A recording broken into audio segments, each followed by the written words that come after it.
السلام علیکم ورحمۃ اللہ وبرکاتہ۔ الحمد للہ رب العالمین والعاقبۃ للمتقین والصلاة والسلام علی سید الانبیاء والمرسلین وعلی آلہ واصحابہ الطیبین الطاہرین، اما بعد فاعوذ باللہ من الشیطان الرجیم، بسم اللہ الرحمن الرحیم۔ قل ان صلاتی و نسکی و محیای و مماتی للہ رب العالمین، صدق اللہ العظیم۔ غوث اعظم بمن بے سر و ساما مدد، قبلہ دین مدد، کعبہ ایمان مدد، انتظار کرم تست من عینی را، اے خدا جو خدا بین و خدا دا مدد۔ بگرداب بلا افتاد کشتی، ضعیفان و شکستہ رات و پشتی، بحق کے خواجہ عثمان ہارون، مدد کن یا معین الدین چشتی، مدد کن یا معین الدین چشتی، مدد کن یا معین الدین چشتی۔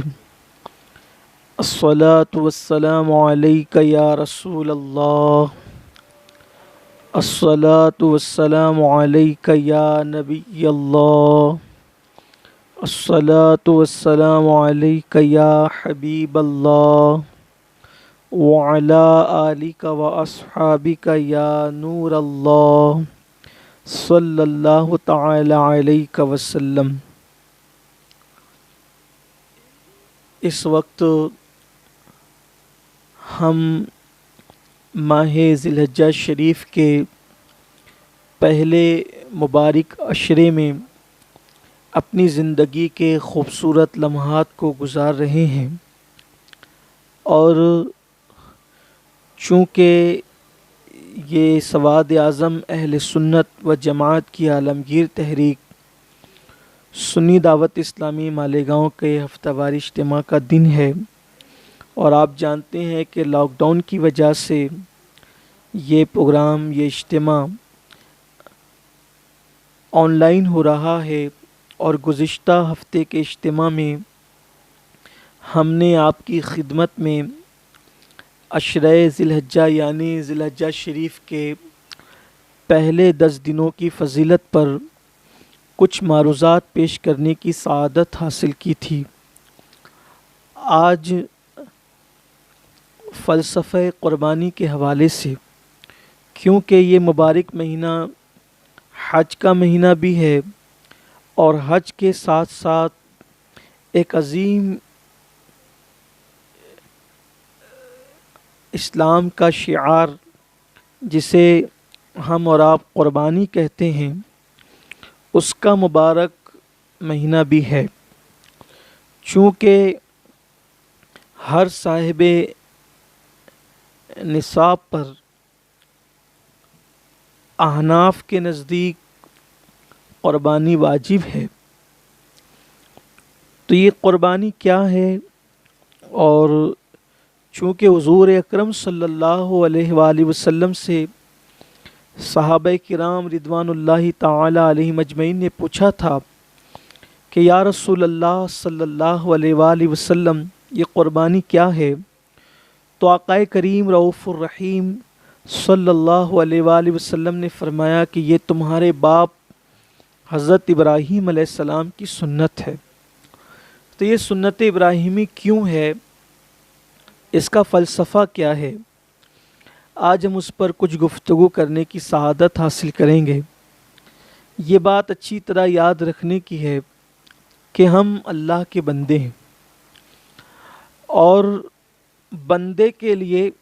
سب سے بڑی چیز، حتیٰ کہ جنت سے بھی بڑی چیز، اپنے اللہ کی رضا ہے، اپنے اللہ کو راضی کرنا ہے، اللہ تبارک و تعالیٰ کی رضا حاصل کرنا، ایسے کام کرنا جس سے اللہ خوش و راضی ہو۔ یہ بندے کے لیے جنت سے بھی بڑی اور قیمتی نعمت ہے۔ اگر یہ بات سمجھ میں نہیں آتی تو ہم اس کو یوں سمجھ سکتے ہیں کہ سیدنا مولائے کائنات سید السادات سرکار علی کرم اللہ تعالی وجہ الکریم نے ایک مرتبہ فرمایا کہ اگر مجھے اللہ میرا یہ اختیار دے کہ میں جنت میں جاؤں یا 2 رکعت نماز پڑھوں تو میں 2 رکعت نماز کو جنت پر ترجیح دوں گا، یعنی فوقیت دوں گا 2 رکعت نماز کو جنت پر۔ اور جو جواب آپ نے دیا تھا اس سے اظہار بندگی اور بندگی کا انداز اور فکر بندگی پتہ چلتا ہے۔ سرکار مولائے کائنات نے جب یہ کہا کہ اگر میرا اللہ مجھے اختیار دے کہ میں 2 رکعت نماز پڑھوں یا جنت میں جاؤں تو میں جنت پر 2 رکعت نماز کو فوقیت دوں گا۔ وجہ کتنی خوبصورت بیان فرمایا وجہ یہ ہے کہ جنت میں میری خوشی ہے اور نماز میں میرے اللہ کی خوشی ہے، تو میں اپنی خوشی پر اپنے اللہ کی خوشی کو، اس کی رضا کو ترجیح دوں گا۔ تو ایک بندے کے لیے سب سے بہتر چیز اور سب سے خوبصورت چیز یہ ہے کہ بندہ اپنے اللہ کی رضا میں راضی رہے اور ایسے کام کرے، ہر وہ کام کر کے وہ گزر جائے اور ہر وہ کام کرے کہ جس سے اللہ راضی ہو، اور بلکہ جو بھی کام کرے یہ کہ جو بھی کام کرے وہ اللہ کو راضی کرنے کے لیے کرے۔ اور اصل میں عبادت وہی ہے جس سے اللہ راضی ہو۔ جو کام اللہ کو راضی کرنے کے لیے نہ کیا جائے اس کا عبادت سے دور دور تک کا کوئی تعلق نہیں ہے۔ حتیٰ کہ معاذ اللہ اگر کوئی بندہ نماز بھی اللہ کی رضا کے علاوہ کسی اور نیت سے پڑھے تو وہ اس کی عادت ہو سکتی ہے، وہ اس کی تجارت ہو سکتی ہے، وہ اس کی ریاکاری ہو سکتی ہے، لیکن عبادت نہیں ہو سکتی۔ عبادت وہی ہے جو اللہ کے لیے کی جائے، اور یہی فلسفہ ہمارے بزرگوں نے ہمیں سکھایا۔ آپ صحابہ کرام کی زندگی کو اٹھا کر دیکھیں، اہل بیت اطہار کی زندگی کو اٹھا کر دیکھیں، انبیاء کرام کی زندگی کو اٹھا کر دیکھیں، ہر ایک کی زندگی میں ہمیں یہی بات نظر آئے گی، اللہ کی رضا، آزمائش اللہ کی رضا، خوشی اللہ کی رضا، غم کے ایام اللہ کی رضا، تکلیف اللہ کی رضا، راحت اللہ کی، ہر چیز میں وہ اللہ کی رضا تلاش کرتے تھے کہ اللہ کس میں راضی ہے۔ اور یاد رکھیں جسے خدا کی رضا مل گئی اسے سب سے بڑی نعمت مل گئی، حتیٰ کہ جنت سے بھی بڑی نعمت مل گئی۔ گویا کہ اس بندے کو بندگی کی سند مل جاتی ہے جب وہ اللہ کو راضی کر لیتا ہے۔ فلسفہ قربانی سے متعلق ہم گفتگو کر رہے ہیں، تو یہ اللہ کی رضا کی جو بات ہے، میں نے جس آیہ کریمہ کی تلاوت کی، اللہ فرماتا ہے قل، اے محبوب آپ فرما دے، ان صلاتی و نسکی و محیایا و مماتی للہ رب العالمین۔ آپ یوں عرض کریں کہ میری نماز، میری قربانیاں، حتیٰ کہ میرا جینا اور میرا مرنا بھی اللہ کی رضا کے لیے، یعنی زندگی بھی اللہ کی رضا کے لیے اور موت بھی اللہ کی رضا کے لیے۔ اور جب بندہ اللہ تبارک و تعالیٰ کا مقبول بندہ بنتا ہے، اسی وجہ سے کہ وہ اللہ کو راضی کر لیتا ہے، اور اللہ کو راضی کرنے والے بندوں کے متعلق حجت الاسلام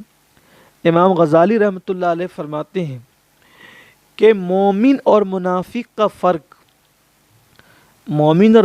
کا فرق اس وقت ہوتا ہے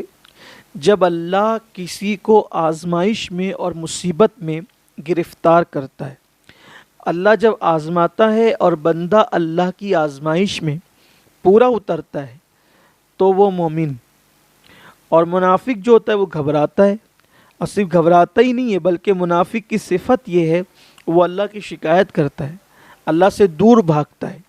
اللہ تبارک و تعالیٰ کو معاذ اللہ برا کہتا ہے، اور وہ جو ہے استقامت کا مظاہرہ نہیں کرتا بلکہ وہ بھاگ جاتا ہے وہاں سے۔ تو ایسے موقع پر مومن اور منافق کی پہچان ہوتی ہے، اور بندہ پھر سارے امتحانات دے کر بھی، ساری آزمائش میں مبتلا ہونے کے بعد بھی وہ یہ نہیں کہتا کہ میں نے بہت کچھ کر دکھایا اور میں کچھ ہوں نہیں، اور وہ صلہ بھی طلب نہیں کرتا، بلکہ وہ یہ کہتا ہے کہ میرے لیے سب سے بڑا صلہ یہ ہے کہ میرا رب مجھ سے راضی رہے۔ بلکہ یہ عشق کا اصل مقام ہے کہ سب کچھ قربان کر کے بھی کوئی صلہ نہ مانگا جائے، بلکہ یہ کہ میرا یار مجھ سے راضی رہے، میرا رب مجھ سے راضی رہے۔ اس سلسلے میں ایک خوبصورت سا واقعہ یاد آتا ہے کہ سچوں کی پہچان آزمائش کے وقت ہوتی ہے، اور آزمائش میں بھی صرف یار کی رضا۔ کہتے ہیں کہ ایک دن لیلا نے حلوہ تیار کیا، اور حلوہ تیار کر کے اپنی کنیز سے کہا کہ باہر جاؤ اور میرا مجنو کھڑا ہے، یہ حلوہ اس کو دے دو۔ لیلا کی کنیز جب حلوہ لے کر گھر کے باہر نکلی تو حلوے کی خوشبو اور اس کی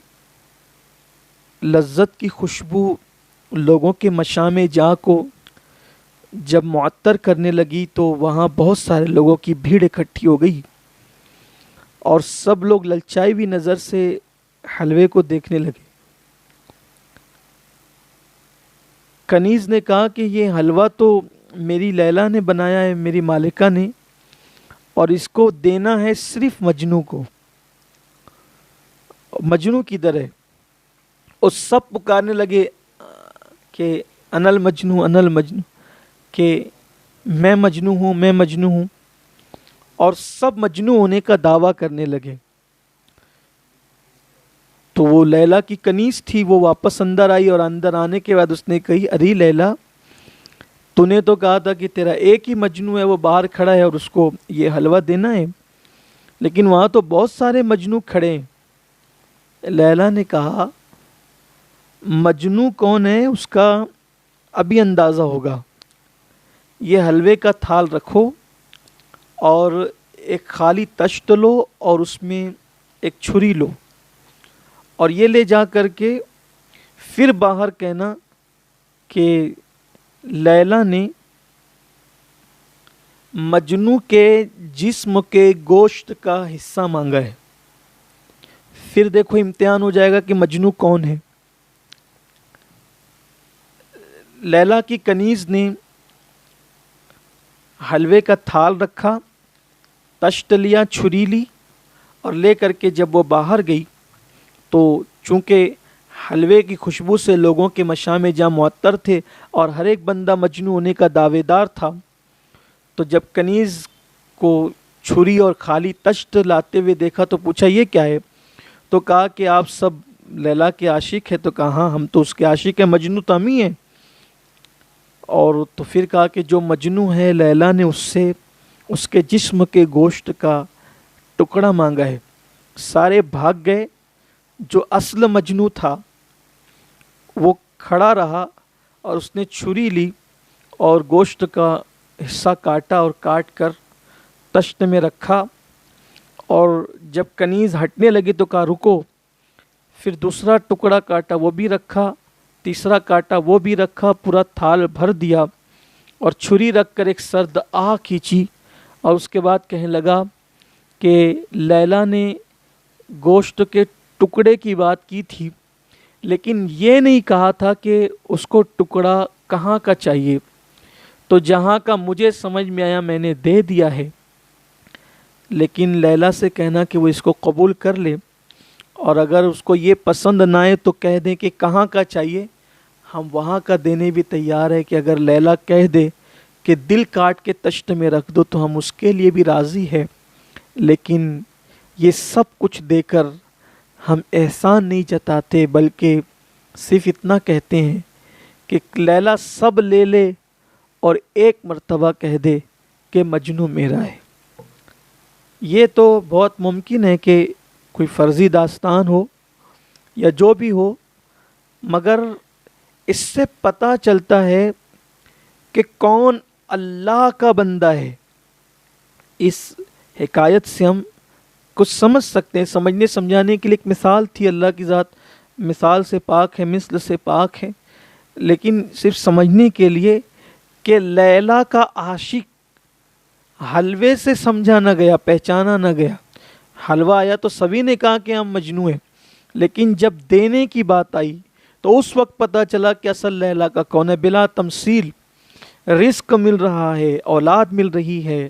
نعمتیں مل رہی ہے، اچھے لباس مل رہے ہیں، لقمہ تر مل رہا ہے، سب کچھ مل رہا ہے، تو ہم اللہ کے بندے، ہم اللہ کے بندے. لیکن جب اللہ آزمائش ڈالے تب بندہ. بزرگان دین اور صوفیاء کرام فرماتے ہیں کہ اللہ کا سچا بندہ وہی ہے کہ جس کو نعمت ملنے سے جتنی خوشی ہوتی ہے، جب تک مصیبت ملنے پر اس کو اتنی خوشی نہ ہو، اس وقت تک وہ اللہ کا سچا بندہ نہیں ہو سکتا. اب ہم احتساب کریں اپنا کہ کیا واقعی ہم ایسے آزمائش اور مصیبتوں پر بھی خوش ہوتے ہیں. اور یہی فلسفہ قربانی ہے. قربانی کا فلسفہ یہی ہے. اور بزرگوں نے فرمایا کہ جب اللہ کسی بندے کو پسند کرتا ہے تو اس کو آزمائش اور مصیبت میں گرفتار کرتا ہے، اس کا امتحان لیتا ہے. جب وہ امتحان میں کامیاب ہو جاتا ہے تو پھر اللہ تعالیٰ اس کو اپنا بندہ خاص بنا لیتا ہے. اللہ تعالیٰ نے حضرت ابراہیم علیہ السلام کو بھی آزمایا. اللہ تعالیٰ قرآن میں فرماتا ہے کہ ہم نے ابراہیم کو وَإِذِ ابْتَلَىٰ ابراہیم، ہم نے ابراہیم کو مبتلا کیا، آزمائش میں مبتلا کیا. مفسرین فرماتے ہیں کہ حضرت ابراہیم علیہ السلام کی پوری زندگی میں اللہ نے انہیں 10 باتوں سے آزمایا. اللہ نے حضرت ابراہیم علیہ السلام کو 10 باتوں سے آزمایا. اب وہ 10 باتیں کون کون سی ہے، اس میں مفسرین کا بہت اختلاف ہے اور مختلف اقوال ہیں، اور مختصر سی اس محفل میں شاید ہم اس کا احاطہ نہیں کر سکتے. لیکن جو آزمائش ہوئی ہے اس میں سے ایک آزمائش تو یہ کہ ولادت آپ کی غار میں ہوئی، گھر میں بھی ولادت نہیں ہوئی. ولادت کے وقت حالات اتنے خراب تھے بادشاہ کی طرف سے، نمرود کی طرف سے، کہ آپ کی والدہ اور والد حضرت آپ کی والدہ محترمہ اور آپ کے والد بزرگوار جو ہے وہ آپ کو کی ولادت کے وقت غار میں گئے. اور ولادت جیسے ہوئی تو آپ کے والدین، آپ کی والدہ اور آپ کے والد جو ہے وہ اس خوف سے کہ کہیں بادشاہ کے کارندے آ کر کے ہمیں پکڑ نہ لیں، ہمارے نومولود کو قتل نہ کر دیں، بچہ چھوڑ کر آ گئے. آزمائش تھی اللہ کی طرف سے. پھر اس کے بعد جب شعور کو پہنچے تو پھر وہ بتوں کا معاملہ، پھر بت شکنی کا واقعہ، پھر جو ہے وہ آگ میں ڈالنے کا واقعہ، یہ سب چیزیں آپ بار بار سنتے رہتے ہیں چونکہ ہمیں بہت جلدی اپنے عنوان کے قریب پہنچنا ہے. پھر اسی طرح سے آگ میں ڈالے جانے کے بعد آپ کی ہجرت، آپ نے جو ہے وہ بابل سے ہجرت کی اور پھر آپ جو ہے وہ مصر گئے اور وہاں پہنچے اپنے چچا کے پاس. حران ایک علاقہ ہے اور آپ کے جو چاچا تھے ان کا نام حاران ہے، حارانی سے منسوب یہ حران کہلاتا ہے. تو وہاں یہ آپ کے چچا کی بہت خوبصورت بیٹی تھی حضرت جو وہ حاران کی، ان کا نام حضرت سارہ تھا رضی اللہ تعالیٰ عنہ. بلکہ عورتوں میں سب سے زیادہ خوبصورت جو ہے وہ جس کا حسن مشہور ہوا ہے، سب سے زیادہ جس کا حسن عورتوں میں مشہور ہوا ہے وہ حضرت سارہ ہے، اور مردوں میں جن کا حسن مشہور ہوا ہے وہ حضرت یوسف علیہ السلام. بلکہ کہا جاتا ہے کہ حضرت یوسف علیہ السلام کو ان کی دادی حضرت سارہ کے حسن کا حصہ ملا تھا، کیونکہ حضرت سارہ جو ہے وہ حضرت یوسف علیہ السلام کی سگی دادی ہوتی ہے. کہ یوسف علیہ السلام کے جو والد ہیں جناب یعقوب علیہ السلام، اور یعقوب علیہ السلام کے والد حضرت اسحاق علیہ السلام. تو حضرت اسحاق علیہ السلام چونکہ آپ کے دادا ہوتے ہیں، حقیقی دادا ہوتے ہیں، اور حقیقی دادا کی یہ والدہ ہیں، تو اس اعتبار سے یہ دادی ہوتی ہیں حضرت یوسف علیہ السلام کی. اور بڑا قریبی رشتہ ہے حضرت سارہ سے جناب یوسف علیہ السلام کا. تو بہت خوبصورت تھی، حاران کی بیٹی تھی. حضرت ابراہیم علیہ السلام جب وہاں پہنچے تو جناب لوط علیہ السلام جو آپ کے بھتیجے آپ کے ساتھ تھے، اور پھر وہاں کچھ دن آپ نے قیام فرمایا، تو جناب ابراہیم علیہ السلام سے جناب سارہ کا نکاح ہو گیا۔ اور ہاران نے جب دیکھا کہ حضرت ابراہیم علیہ السلام توحید کی دعوت دیتے ہیں اور بت پرستی سے منع فرماتے ہیں، تو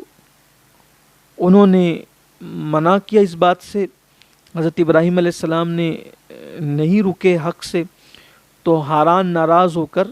حضرت ابراہیم علیہ السلام کو، جناب لوط علیہ السلام کو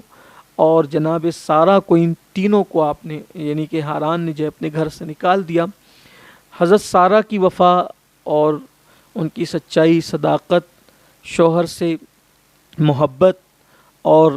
اللہ تعالیٰ کی وحدانیت پر یقین کہ باپ کو چھوڑنے تیار ہو گئی، لیکن انہوں نے جب وہ اللہ کا اور اللہ کے رسول کا جو ہے وہ حقانیت کا راستہ نہیں چھوڑا۔ حضرت ابراہیم علیہ السلام نے جب جناب سارہ کی وفاداری، محبت، انسیت اور الفت دیکھی، تو حضرت ابراہیم علیہ السلام نے حضرت سارہ سے ایک وعدہ کر لیا کہ تم میری فرما برداری کرنا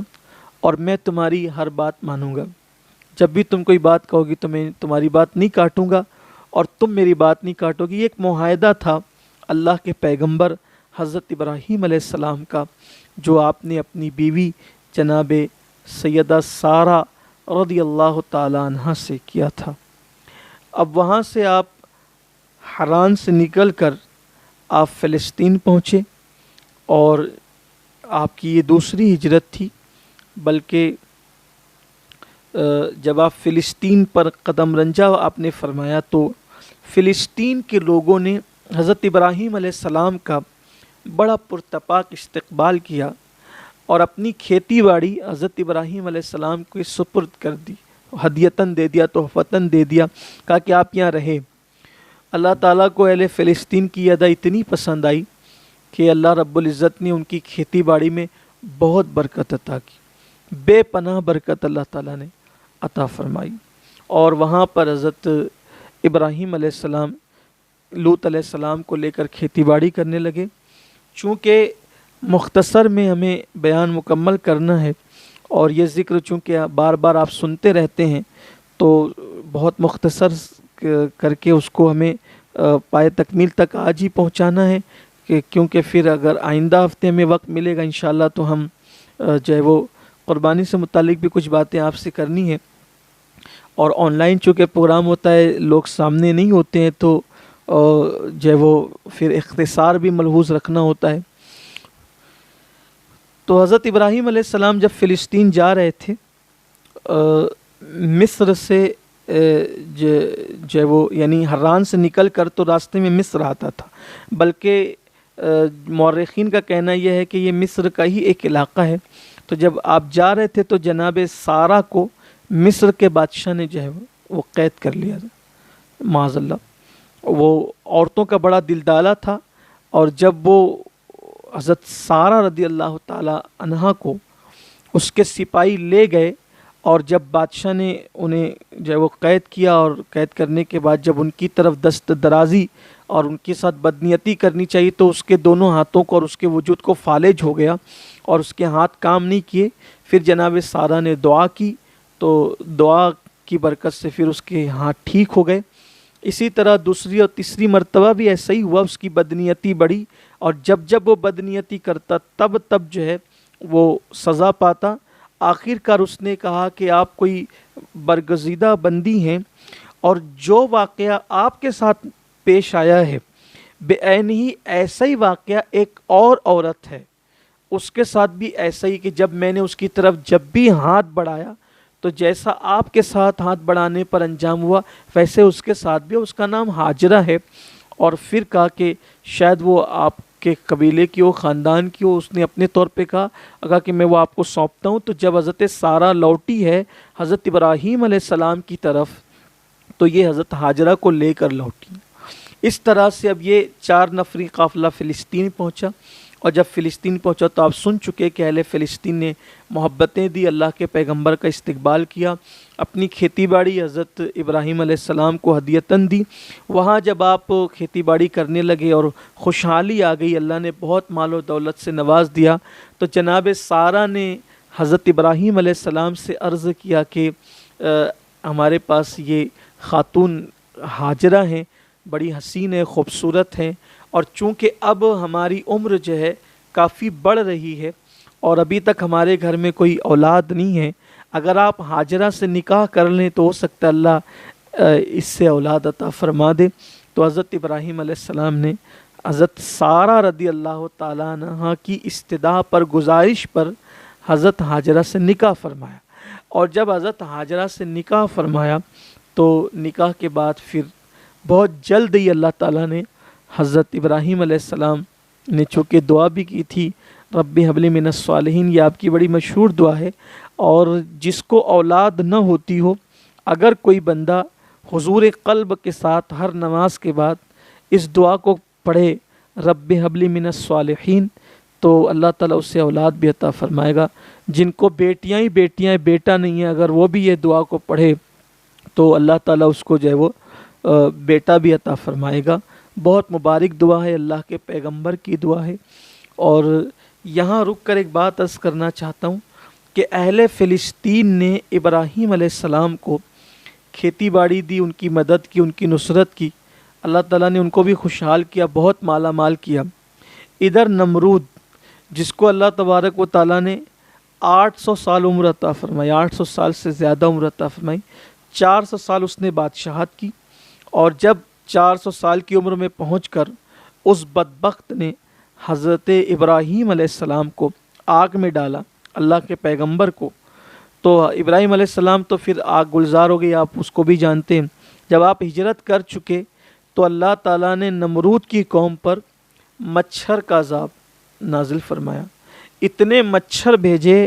اللہ کے پیغمبر کے ساتھ، چونکہ انہوں نے بہت ظلم کیا، زیادتی کی، تو اللہ نے اتنے مچھر بھیجے کہ سورج کی روشنی بھی نہیں پہنچ پاتی تھی، سورج کی روشنی چھپ گئی تھی، اتنی بڑی تعداد میں مچھر آئے، اور مچھروں سے اللہ تعالیٰ نے ان کو ہلاک کیا۔ لیکن قدرت کی شان یہ دیکھیں آپ کہ پوری قوم کے اکثر لوگ ہلاک ہو گئے، نمرود بچا رہا۔ وہ قوم کا انجام دیکھنے کے لیے مچھروں نے نمرود کی قوم کے گوشت کو چاٹ دیا، حتیٰ کہ ہڈی ہڈی کر دی، ان کی ہڈی ہڈی بکھیر دی اکثریت کی۔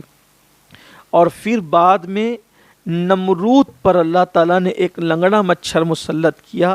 اور وہ لنگڑا مچھر اس کی ناک کے ذریعے سے دماغ میں گھسا، اور وہ جو ہے وہ اس کا دماغ چاٹتا، اور پھر وہ مچھر گھسا کر قدرت نے پھر نمرود کو مزید 400 سال کی زندگی عطا کی، یعنی 400 سال اس نے حکومت کی، اور اللہ کے پیغمبر کو جب اس نے تکلیف دی، اللہ کے نبی سے نفرت کی، دین حق سے نفرت کی، تو پھر وہ لنگڑے مچھر کے عذاب میں گرفتار ہوا، اور جو تخت پر بیٹھتا تھا بڑی ڈینگیں مارتا تھا، حکومت پر نازا تھا، پھر اس کے دربار کا یہ طریقہ بن گیا، یہ قانون بن گیا کہ جو بھی آتا وہ نمرود کے سر پہ جوتے مارتا تو اس کو راحت ملتی۔ 400 سال تک اس عذاب میں وہ گرفتار رہا، اور 400 سال اس عذاب میں گرفتار ہونے کے بعد پھر وہ اسی تکلیف کے اندر مر گیا۔ جب مر گیا تو پھر اس کے جسم سے بدبو آئی، بہت پریشانی ہوئی، اس کے جو ہے وہ رشتہ داروں نے، اس کے لوگوں نے اس کو دفن کرنا چاہا، تو سوچا کہ یہ بیماری ہمیں نہ لگ جائے، تو پھر ان لوگوں نے یہ کیا کہ ایک کام کرتے ہیں کہ دفن کریں گے تو بیماری لگ جائے گی، تو کریں کیا، تو اس کو ان لوگوں نے جلا دیا۔ اس طرح جو نبی کو جلانے چلا تھا اس کی قوم نے مرنے کے بعد اس کو جلا دیا، اور لوگوں کو یہ عبرت کا پیغام قدرت دے رہی ہے کہ نبی کو جلانے والے، نبی پر تو آگ گلزار ہو گئی لیکن جلایا تجھے گیا ہے۔ مورخین لکھتے ہیں کہ دنیا میں یہ پہلا انسان ہے جس کو مرنے کے بعد جلایا گیا، اور یہ آگ کی سزا یہ نبی کو دینا چاہتا تھا بدبخت، جبکہ خود اس کا مقدر بن گئی۔ اس سے یہ بھی پتہ چلتا ہے کہ اہل حق کو کبھی بھی حکومتوں سے، طاقتوں سے یا اہل باطل سے گھبرانے اور ڈرنے کی ضرورت نہیں ہے، کیونکہ اللہ پر اگر توکل بھروسہ ہے اور آپ حق پر ہیں تو دیر ہی سے صحیح، لیکن قدرت کے یہاں فیصلے حق کے ہوتے ہیں۔ آپ دیکھیں ابراہیم علیہ السلام نے جلدی نہیں کی، آپ کے ہجرت کر جانے کے بعد بھی 400 سال تک نمرود زندہ رہا، لیکن عذاب میں گرفتار رہا۔ تو اس لیے ہم بہت عجلت کرتے ہیں، ہمیں عجلت نہیں کرنا چاہیے، اللہ کی رضا میں راضی رہنا چاہیے۔ بہرحال حضرت ہاجرہ سے ابراہیم علیہ السلام نے نکاح فرمایا، دعا کی اور اللہ تعالیٰ نے پھر آپ کو اولاد دی۔ اس طرح سے حضرت سیدنا اسماعیل علیہ السلام جو ہے وہ پیدا ہوئے اور آپ دنیا میں تشریف لائے۔ حضرت سارہ جو ہے ایک حقیقی ماں سے زیادہ حضرت اسماعیل علیہ السلام سے پیار کرتی تھی۔ حضرت ہاجرہ سے چونکہ انہی کی گزارش پر نکاح ہوا تھا، حضرت ہاجرہ کو بھی بہت پیار دیتی تھی، حضرت اسماعیل علیہ السلام کو بھی، اور حضرت سارہ کی غیرت کا خیال کر کے حضرت ابراہیم علیہ السلام کبھی بھی جناب اسماعیل علیہ السلام کو ان کے سامنے پیار نہیں کرتے تھے، گود میں نہیں لیتے تھے کہ کہیں ان کو احساس نہ ہو جائے کہ میں لا ولد ہوں۔ ایک دن حضرت اسماعیل علیہ السلام زمین پر تھے اور آپ گھر میں تشریف لائے تو دیکھا کہ حضرت ہاجرہ اور سارہ کسی کام میں مصروف ہیں اور یہ زمین پر ہے، تو حضرت ابراہیم علیہ السلام نے حضرت اسماعیل علیہ السلام کو اٹھایا اور چومنے لگے، بوسے دینے لگے، پیار کرنے لگے۔ اتنے میں جناب سارہ آ گئی، اور آنے کے بعد جو ہے وہ یہ منظر دیکھ کر آپ کو غیرت آئی اور آپ نے فرمایا ابھی کے ابھی اسی وقت اس بچے کو بھی اور اس کی ماں کو بھی اتنی دور لے جائیں آپ کہ، اور وہ بھی ایسی جگہ لے جائیں کہ جہاں میں ان کا ذکر نہ سنوں، یہ مجھے کبھی نظر نہ آئے، اور ایسی وادی میں لے جائیں جہاں پر کچھ بھی نہ ہو، وادی غیر ذی زرع میں لے جائیں۔ آپ نے حضرت سارہ کو بہت سمجھانے کی کوشش کی، لیکن حضرت سارہ نے کہا کہ آپ نے وعدہ کیا تھا کہ آپ جو کہیں گے کہے گی میں آپ کی بات مانوں گا، میں آپ کی ہر بات مانتی رہی، آپ بھی میری یہ بات مانیں۔ حضرت ابراہیم علیہ السلام کو تردد تھا، اللہ کی آزمائش ہوئی، اللہ تعالیٰ نے وہی نازل فرمائی کہ سارہ جو کہتی ہے وہی ہماری رضا ہے، وہی ہماری مرضی ہے، سارہ جو کہتی ہے وہ کر گزریے۔ بظاہر یہاں کوئی ایک ظاہر بن انسان بدبختی جس کا مقدر ہو، وہ یہ کہہ سکتا ہے کہ معاذ اللہ حضرت سارہ خطا پر تھیں اور انہوں نے ایسا کیوں کیا، ایسا کیوں ہوا، ویسا کیوں ہوا۔ یاد رکھیے گا کہ یہ ایک بات اللہ کے برگزیدہ بندوں کے حوالے سے کوئی بد نصیبی کہہ سکتا ہے یا بد نسب کہہ سکتا ہے کہ وہ حضرت سارہ پر اعتراض کرے کہ انہوں نے ایسا کیوں کیا۔ بہت خوبصورت بات ہمارے بزرگوں نے لکھی ہے کہ اللہ کے برگزیدہ بندوں کے اختلاف میں بھی اللہ کی کوئی نہ کوئی حکمت ہوتی ہے۔ بظاہر حضرت سارہ کا یہ قول، یہ فعل کہ یہاں سے لے جائیں وادی غیر ذی زرع میں پہنچا دیں، یہ ان کی کوئی خطا نہیں ہے، کوئی لغزش نہیں ہے۔ اللہ کے برگزیدہ بندوں کا کوئی اختلاف ہو اور اس میں اللہ کی بہت بڑی حکمت ہوتی ہے۔ سرسری نظر سے دیکھیں تو حضرت سارہ کے خلاف ہو جائیں لوگ، معاذ اللہ ان سے بدگمانی کریں، ایک نبی کی بیوی ہے، ایک نبی کی ماں ہے، اور بلکہ حضرت اسحاق علیہ السلام کی امی ہونے کی وجہ سے بنی اسرائیل کے سارے پیغمبروں کی ماں ہے، اور بنی اسرائیل ہی نہیں بلکہ بنو اسماعیل کے پیغمبروں کی بھی، بنو اسماعیل میں تو ہمارے حضور علیہ السلام ایک ہی نبی ہوئے، حضرت اسماعیل علیہ السلام کے بعد ہمارے حضور ہی ہوئے، تو چونکہ والد کی بیوی ہونے کی وجہ سے تو وہ حضرت ابراہیم چونکہ ابو الانبیاء ہیں تو سارے انبیاء کی ماں ہو گئی،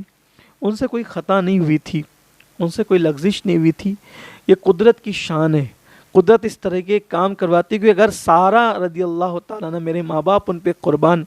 اگر وہ نہ کہتی نا کہ وادی غیر ذی زرع میں پہنچایا، پھر بات یہ ہے کہ سارہ کہہ رہی ہیں کہ معاذ اللہ اگر یہ کہنا ظلم ہوتا، معاذ اللہ ثم معاذ اللہ، جو اہل ظاہر کی نظر میں کہ اگر یہ ظلم ہوتا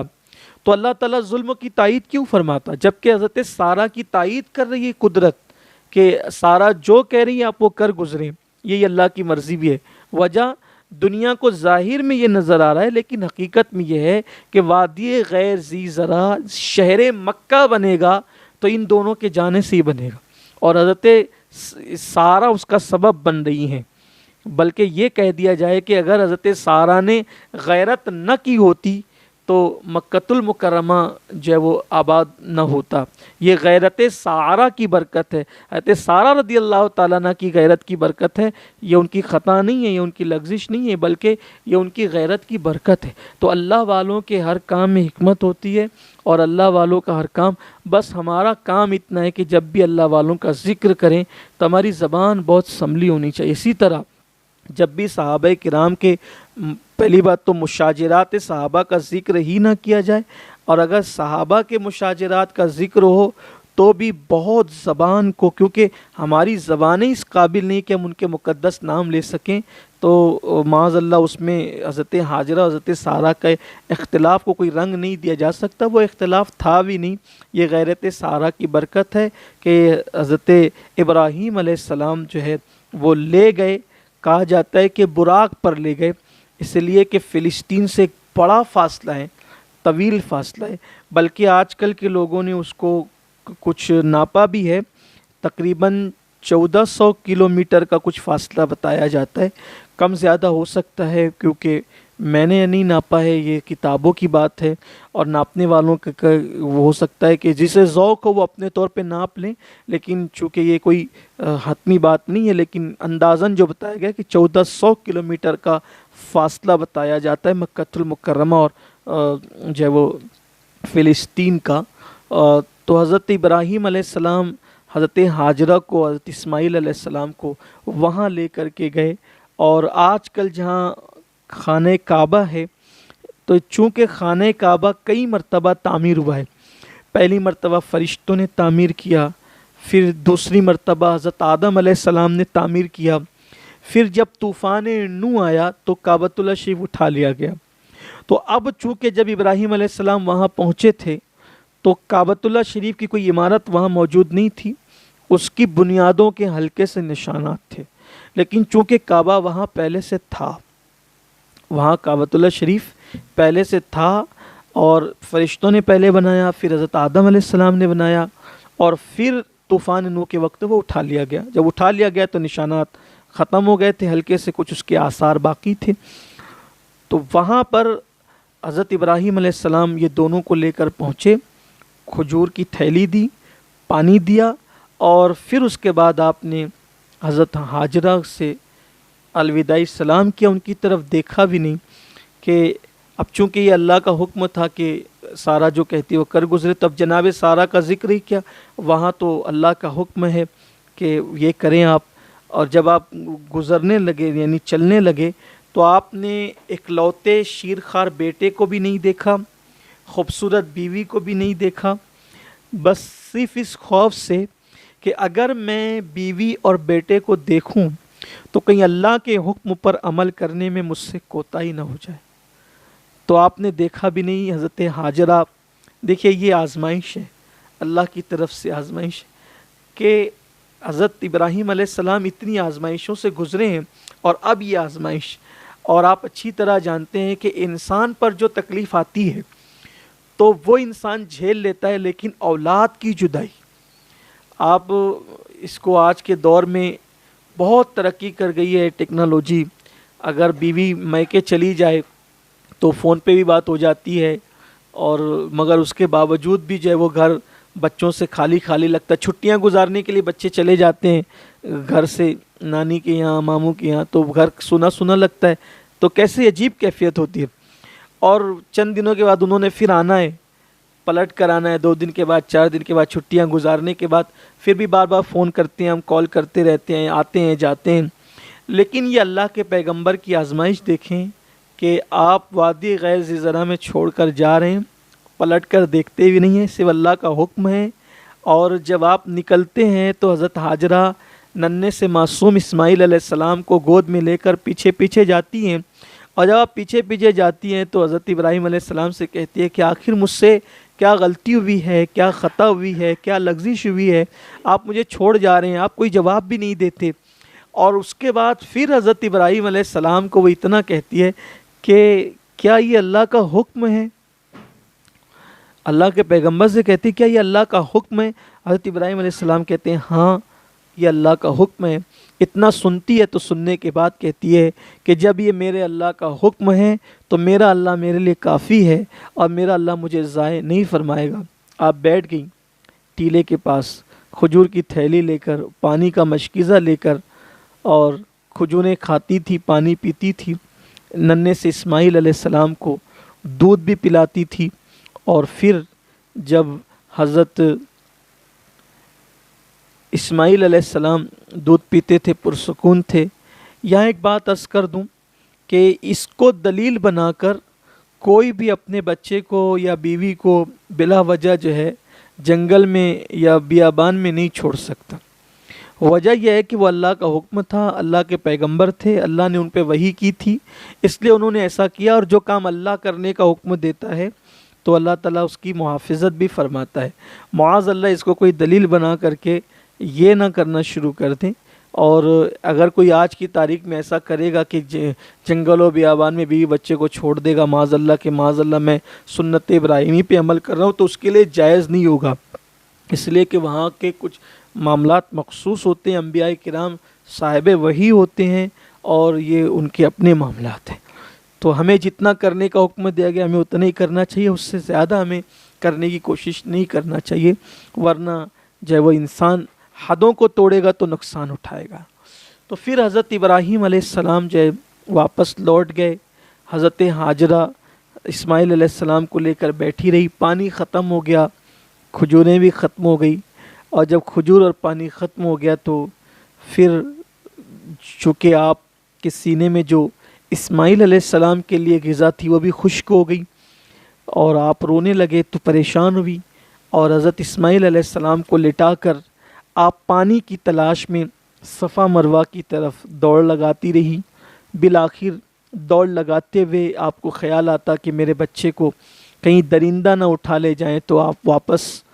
تیزی کے ساتھ دوڑ کر کبھی صفا پر کبھی مروہ پر، کبھی صفا پر کبھی مروہ پر، بالآخر آپ کے کانوں میں کچھ آواز سی آئی، تو آپ کو حیرت ہوئی کہ یہاں کون سی آواز ہے، یہاں تو کوئی آتا ہی نہیں، یہاں تو کوئی پرندہ بھی پر نہیں مارتا، یہ آواز کون سی ہے؟ تو سوچا کہ اس وقت یہ آواز کسی فرشتے ہی کی ہو سکتی ہے، اور آپ نے جب دیکھا تو کہ حضرت اسماعیل علیہ السلام کے پاس ایک فرشتہ کھڑا ہے، اور حضرت اسماعیل علیہ السلام کے ایڑیاں رگڑنے کی برکت سے پانی کا چشمہ جاری ہوا۔ آپ پانی کا چشمہ دیکھ کر بڑی خوش ہوئی، اور خوش ہو کر کے آپ نے جب وہ چشمہ پھوٹ پڑا اور جلدی سے اس کو آپ نے کہا زم زم، ٹھہر ٹھہر۔ اللہ کے رسول صلی اللہ علیہ وآلہ وسلم فرماتے ہیں کہ اگر اللہ ہاجرہ پہ رحم فرمائے، اگر وہ ایسا نہ کہتی تو وہ پانی بہہ جاتا، اور وہ یہ بھی بیان کیا گیا ہے کہ وہ پوری زمین پر وہ پھیل جاتا پانی۔ انہوں نے زمزم کہہ کے اس کو وہیں پر روک دیا، گویا کہ پانی پیا، حضرت اسماعیل علیہ السلام کو پلایا، سیراب ہوئی، اور پھر اس کی برکت سے آپ کے سینے میں پھر غذا واپس ہوئی، اور حضرت اسماعیل علیہ السلام جو ہے وہ پھر پرسکون ہو گئے۔ اس طرح سے آپ وہاں رہنے لگی، اور وہ پانی زمزم بھی کتنا برکت والا پانی ہے کہ اللہ کے رسول علیہ السلام فرماتے ہیں اس میں دیکھنا بھی شفا ہے، اس کو دیکھ کر جو دعا پڑی جائے اللہ اس دعا کو بھی قبول فرماتا ہے، اور زمزم کو جس نیت سے پیا جائے گا اللہ اس نیت کی بھی تکمیل فرماتا ہے۔ اسی لیے امام اہل سنت نے لکھا ہے کہ جب زمزم پیو تو یہ بھی نیت کیا کرو، دعا کیا کرو کہ یہاں سیرابوں نے اللہ قیامت کی پیاس سے ہماری حفاظت فرمائے۔ اور بھی زمزم کے بڑے فوائد ہیں، زمزم بھوک بھی مٹاتا ہے، پیاس بھی مٹاتا ہے، اور جب زمزم پئیں تو پیٹ بھر کر کے پئیں، کیونکہ منافق اور مومن کا فرق یہ ہے کہ مومن پیٹ بھر کے پیتا ہے، منافق پیٹ بھر کر نہیں پیتا۔ لیکن یہ بات وہاں کے لیے، کیونکہ یہاں تو ہمیں تبرکاً تھوڑے چند قطرے ملتے ہیں، لیکن یہ وہاں کے لیے کہ جب زمزم پیے تو پیٹ بھر کر پیے۔ اللہ وہ زمین ہمیں نصیب فرمائے، بار بار نصیب فرمائے۔ پھر حضرت ابراہیم علیہ السلام حضرت سارہ سے رضی اللہ تعالیٰ عنہ اجازت لے کر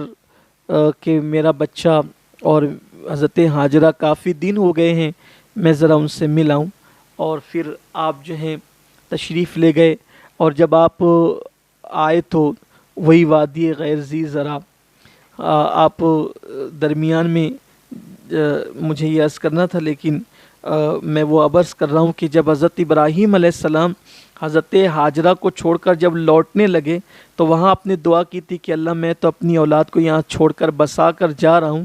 یہاں تو انہیں رزق عطا فرما پھلوں سے، اور ان کی محبت لوگوں کے دلوں میں ڈال دے۔ تو اس کی برکت یہ ہوئی کہ اللہ تعالیٰ نے حضرت ابراہیم علیہ السلام کی دعا سے ملک شام کا ایک پورا علاقہ اٹھا کر زرخیز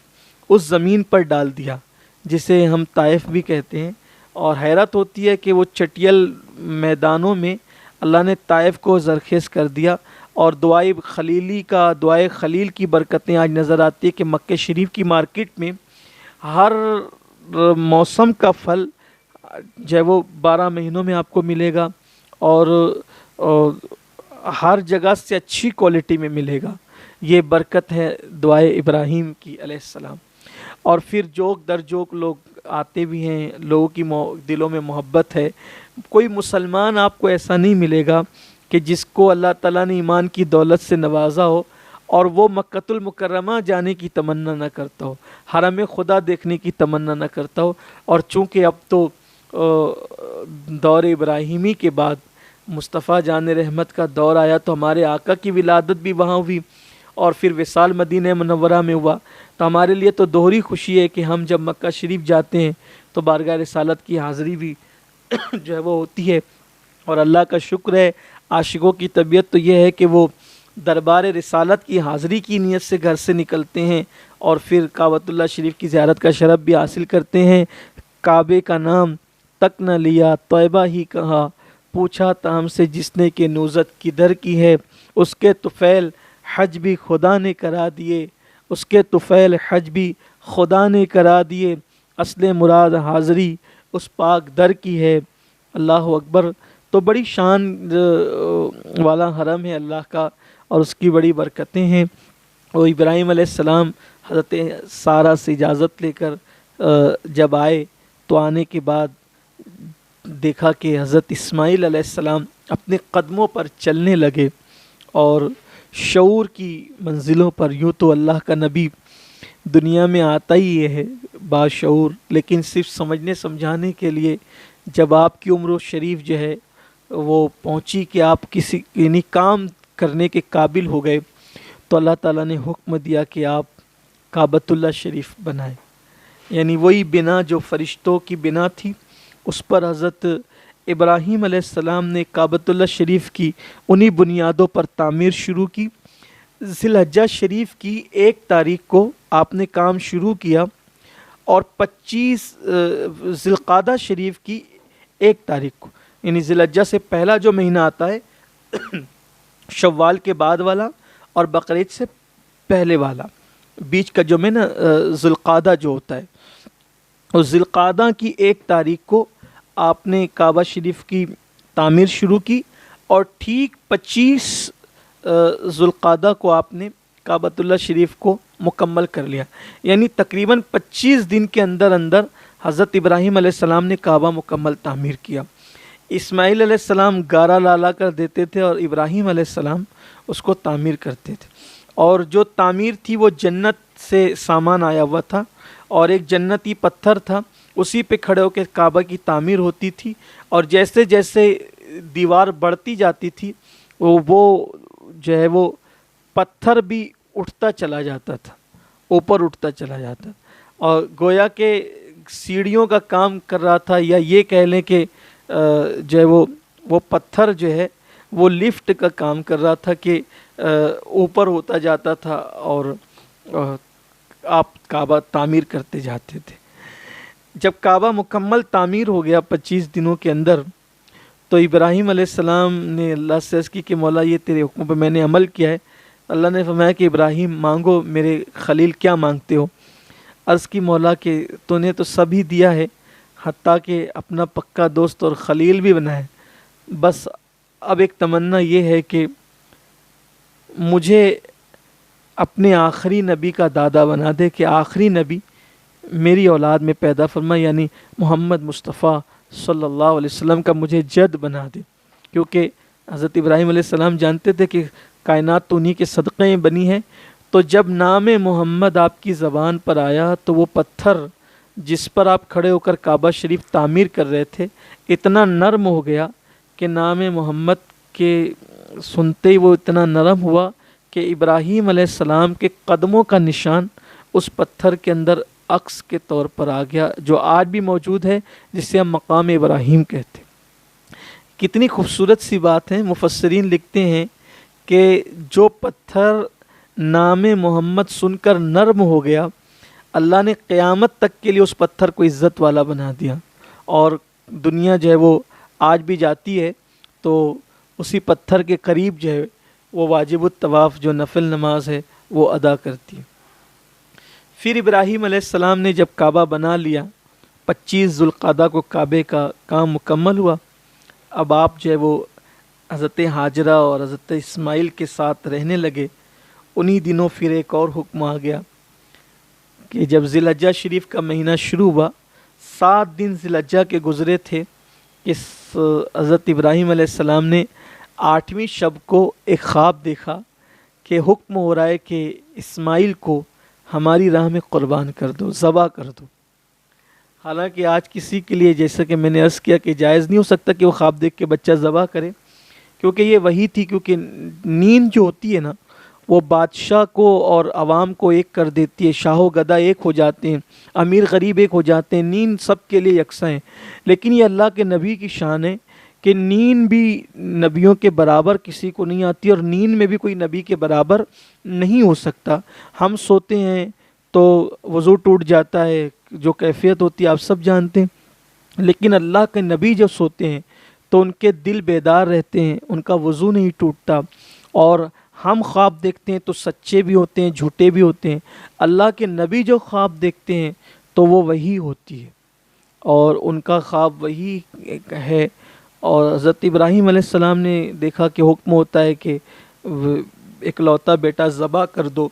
تو آپ نے خواب دیکھا تو دن بھر آپ جو ہے وہ سوچ میں رہے، آپ سوچ میں رہے کہ کیا کیا جائے۔ اسی لیے 8 ذی الحجہ کو یوم ترویہ کہا جاتا ہے، یعنی سوچ کا دن۔ پھر آپ نے خواب دیکھا 8 کا دن گزر کر 9ویں شب کو کہ ذبح کا حکم ہو رہا ہے، تو پھر آپ نے یعنی کہ آپ نے جو وہ فیصلہ کر لیا کہ مجھے اسماعیل علیہ السلام کو ذبح کرنا ہے۔ تو چونکہ آپ پر معاملہ مکمل کھل گیا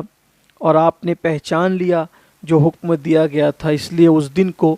یوم العرفہ کہتے ہیں، پہچان کا دن۔ اور یوم العرفہ کہنے کی ایک وجہ یہ بھی ہے کہ اس دن عرفات میں حج بھی ہوتا ہے۔ اور پھر آپ نے اس حکم کو، اس کی تعمیل کر دی 10ویں ذی الحجہ کو، تو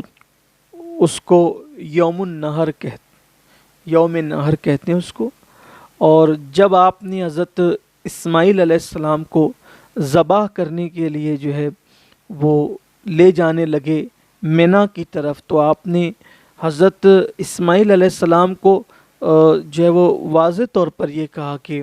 میرے اللہ نے مجھے حکم دیا ہے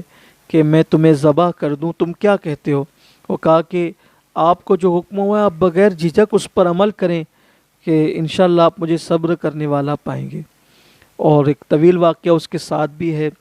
کہ حضرت ابراہیم علیہ السلام جب لے جانے لگے تو چونکہ وہ آپ کی عمر شریف چھوٹی تھی،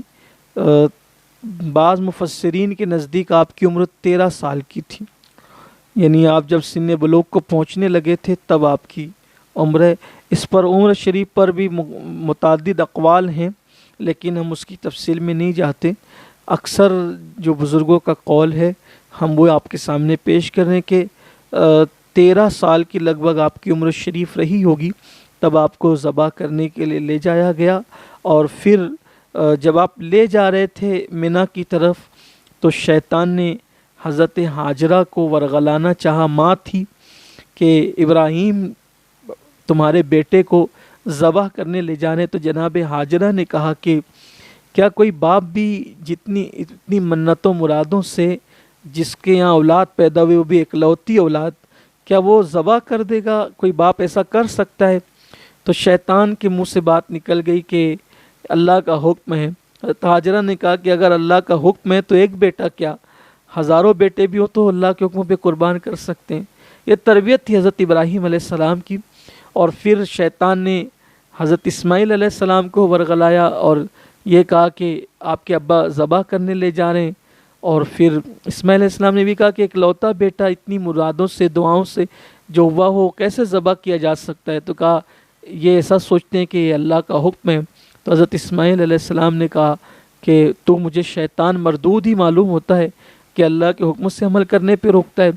پھر اس نے حضرت ابراہیم علیہ السلام کو بھی روکنے کی کوشش کی، یہ خواب ہی تو ہے وغیرہ وغیرہ، اور آپ نے اس کو کنکریاں مار کے بھگایا۔ وہ آج بھی اس کی یادیں تازہ کی جاتی ہے۔ اور پھر حضرت اسماعیل علیہ السلام کو لے گئے اور کہا کہ میں آپ کو اللہ کے حکم پہ ذبح کرنا چاہتا ہوں۔ کتنے خوبصورت یہ فلسفہ ہے قربانی کا کہ حضرت اسماعیل علیہ السلام جو ہے وہ کہنے لگے کہ ابا جی ایک کام کیجئے گا کہ جب آپ مجھے ذبح کیجئے گا تو آپ میرے ہاتھوں کو اور پیروں کو باندھ دیجئے رسی سے، کہ مجھے ڈر لگتا ہے کہ جب آپ میری گردن پر چھری چلائیں گے تو ہاتھ اور پیر درد کی وجہ سے اگر میں جو وہ بے قابو ہو کر کے پھینکوں تو کہیں آپ کو اس سے اذیت نہ پہنچے، یا میرا خون جو ہے وہ آپ کے لباس کی طرف نہ بڑھے، اس لیے آپ، تاکہ میں تڑپوں بھی تو ایک حد میں تڑپ سکوں۔ دوسری بات یہ کہ میرا چہرہ جو ہے وہ آپ زمین کی طرف کر دیں تاکہ شفقت پدری جو ہے حکم خداوندی پر عمل کرنے سے آپ کو نہ روک سکیں، اور ہو سکے تو آپ اپنی آنکھوں پہ پٹی باندھ لیں تاکہ جو ہے وہ بیٹے کی محبت رب کی محبت کے درمیان حائل نہ ہو سکے۔ کیا خوبصورت انداز ہے اللہ کی رضا کے لیے، آزمائش خداوندی پر پورا اترنے کے لیے۔ اور پھر ایسا ہی ہوا کہ ابراہیم علیہ السلام نے جو ہے وہ گردن پر چھری رکھی، 10ویں ذی الحجہ تھی، اور بیٹے کے اکلوتے بیٹے کی گردن پر چھری تھی، اور اللہ اکبر، حضرت ابراہیم علیہ السلام چھری پھیر رہے تھے، قدرت نے جو ہے وہ دکھا دیا فرشتوں کو، اور پوری کائنات کے لیے ایک مثال قائم ہو گئی کہ امتحان میں کامیاب ہوتے ہوئے آئے تھے، لیکن جب اولاد کے امتحان کی بات آئی تو ابراہیم علیہ السلام نے اولاد کو نہیں دیکھا بلکہ اپنے اللہ کی محبت میں بیٹے کی گردن پہ چھری رکھ دی۔ مفسرین نے لکھا ہے کہ فرشتوں نے اللہ سے کہا تھا، مولا ابراہیم کو تو نے اولاد تو دی، یہ تجھے زیادہ چاہتے ہیں یا اولاد کو؟ تو اللہ نے فرمایا کہ میرا خلیل مجھی کو چاہتا ہے، میں تمہیں دکھا دوں گا۔ اور اس دن دکھا دیا کہ دیکھو ہمارے حکم پر اکلوتے بیٹے کی گردن پہ چھری رکھ دی ہے، اور چھری چلانے ہی والے تھے، اللہ نے جبریل سے کہا جبریل جاؤ اور جنت سے دمبا لے لو۔ بعض مفسرین نے بکری کا ذکر بھی کیا ہے، اور اس سے پہلے کہ ابراہیم چھری چلائیں گردن اسماعیل پر، آپ جنت سے وہ دمبا یا بکری جو ہے وہ، یا یوں کہہ لیں جنتی جانور، تاکہ اقوال کے اختلافات ہی ختم ہو جائیں، جنتی جانور جو ہے وہ لے کر اسماعیل کی جگہ رکھ دیں۔ ادھر وہ چھری رکھ کر چلا بھی نہ سکے تھے کہ جبریل علیہ السلام وہ جنتی جانور لے کر کے آئے اور اسماعیل علیہ السلام کی جگہ پہ رکھ دیا، اور آپ نے پھر اس کو ذبح کیا۔ اور جب آنکھ سے پٹی کھولی تو دیکھا کہ جانور ذبح تھا اور اسماعیل علیہ السلام کھڑے مسکرا رہے تھے۔ اللہ نے فرمایا تو نے اپنا خواب سچ کر دکھایا اور تو نے ذبح عظیم کیا، اور اللہ تبارک و تعالی یوں ہی آزماتا ہے، اور آزمانے پر جب لوگ پورے اتر جاتے ہیں تو اللہ تعالیٰ یہ صلہ بھی عطا کرتا ہے۔ تو یہ جو قربانی حضرت اسماعیل علیہ السلام کی، ابراہیم علیہ السلام اللہ کے حکم پہ دینے کے لیے نکلے تھے، قربانی تو قبول ہو گئی اور حضرت اسماعیل علیہ السلام بھی بچ گئے، اور پھر یہ یادگار جو ہے وہ باقی ہے ہنوز اب تک، اور انشاءاللہ قیامت تک باقی رہے گی۔ تو ہم جو قربانی کرتے ہیں وہ اسی آزمائش کی یادگار ہیں، اور ہمیں قربانی کرنا چاہیے انشاءاللہ تعالی۔ قربانی کس طرح کرنا چاہیے، قربانی کے فضائل کیا ہیں، ہم آئندہ ہفتے اس پر گفتگو کریں گے۔ اللہ سے دعا ہے کہ اللہ تعالی ہمیں صدقہ خلیلی عطا فرمائیں، اور خلیل کے صدقے صدقہ حبیب بھی عطا فرمائیں، اور اللہ تعالی ہمیں ایمان و سنت پہ قائم رکھے۔ گفتگو کے درمیان اگر کوئی غلطی ہو تو اللہ معاف فرمائے۔ استغفر اللہ ربی من کل ذنب واتوب الیہ وما علینا الا البلاغ۔ السلام علیکم ورحمۃ اللہ وبرکاتہ۔ رسالت کے پروانوں، ہر سنیچر کو بعد نماز عشاء سنی دعوت اسلامی کے عالمی مرکز اسماعیل حبیب مسجد میں سنی اجتماع ہوتا ہے۔ آپ حضرات پابندی کے ساتھ اس میں شرکت فرمائیں۔ سنی دعوت اسلامی کی ویب سائٹ sunnidawatisllami.net پر وزٹ کریں اور بہت ساری دینی معلومات حاصل کریں۔